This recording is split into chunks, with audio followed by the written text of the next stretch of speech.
The resolution before you calls on the Michigan Department of Ed and the State Board of Ed to reject the proposed health education standards framework in its entirety and to produce a new version that reflects the law, respects parental rights, restores transparency and local decision-making, or leave the current framework and content as is. Our resolution reaffirms the clear intent of Section 1507 of the revised school code, which requires that sex ed be locally controlled, transparent, and optional. Parents must be notified in advance, have the opportunity to participate in local advisory boards, retain the right to excuse their children from instruction that conflicts with their family's values. There are many people in this room behind me that have already expressed they don't get to do that in their school districts. We would be better, our time would be better spent fixing that problem, enforcing the way it is, before making it worse. These safeguards are not symbolic. They are essential protections that ensure families, not government, guide the moral and educational upbringing of their children. The proposed health education standards framework disregard these boundaries, even though Dr. Parnell said they don't. It embeds lessons on gender identity, gender expression, sexual orientation into required health instruction, effectively making them mandatory topics. This removes parental choice, undermines local authority, crosses a line that the legislature has already defined in law, which was passed in 2007 with a bipartisan legislature and signed by Governor Jennifer Granholm.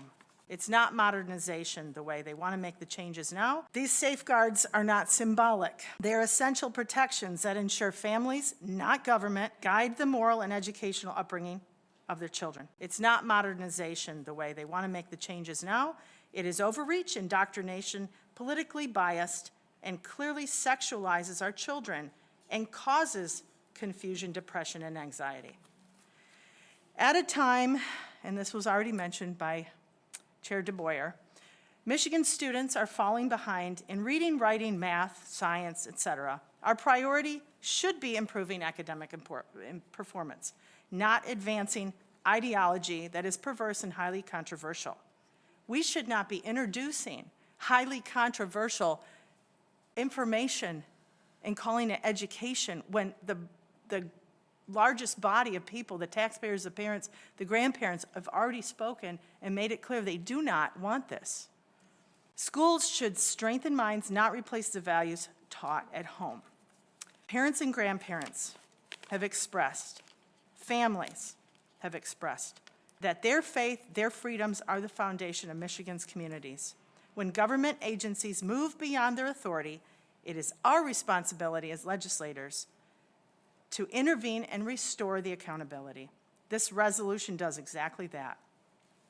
It makes clear that classrooms belong to families and local communities, not to bureaucrats or political agendas. By the way, the age of legal sexual activity, sexual consent is 16. I don't understand us teaching below age 16 and encouraging sexual activity. Are we encouraging illegal activity? You can't legally get married until you're 18 in this state. Are we encouraging a failure for our children? I urge this committee to support the resolution and stand with Michigan parents in defending their right to direct the moral and educational upbringing of their children. Thank you, Mr. Chair, members of the committee, for your attention, allowing me to speak.